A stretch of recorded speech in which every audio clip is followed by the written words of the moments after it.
C'est un stage à faire. On apprend sur la matière, mais on apprend beaucoup sur soi. Donc il faut que je rabote comme ça. Parce que si je rabote dans ce sens-là, clac, clac, clac, ça va être à contre-fil.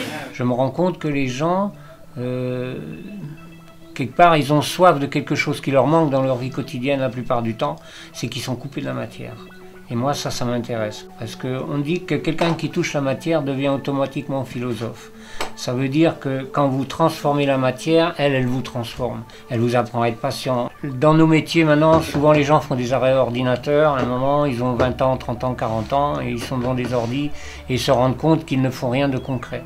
Et là, je pense que c'est un besoin vital pour les gens de pouvoir toucher la matière et faire quelque chose de ses mains pour se construire soi, quoi. Donc moi je suis venu là dans le but d'apprendre des compétences que je n'avais pas pu développer par moi-même au cours de mes déjà presque 3 années de menuiserie en tant qu'amateur, pour pouvoir à terme, j'espère, en faire au moins une activité parallèle, voire mon activité principale dans ma vie de tous les jours. Techniquement, ce qui est assez surprenant, c'est que du coup on apprend vraiment avec les méthodes traditionnelles en fait.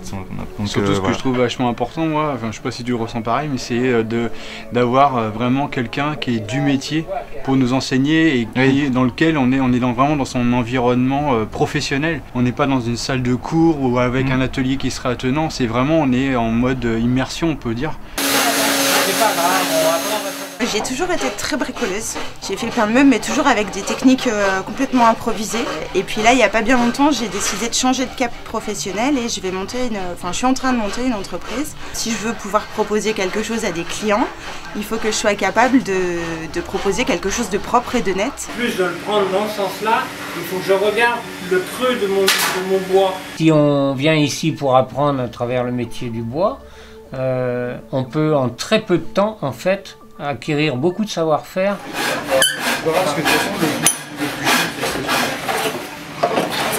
Il n'y a pas que le stage en fait. Il n'y a pas que le stage, il y a tout ce qui se passe autour aussi. Ouais. C'est une aventure humaine. Une aventure humaine. C'est autour d'un métier, mais finalement pour nous, je pense que ça va être des rencontres, c'est des histoires. Je connaissais déjà la structure, donc naturellement en fait quand j'ai cherché un stage de menuisier ébéniste, je me suis retourné vers savoir-faire et découverte parce que j'avais été très satisfait du premier stage que j'avais fait, donc il n'y avait pas de raison que je cherche autre part. Ça commence par un coup de scie et puis... Ouais, c'est ça finit par un coup de main. C'est ça.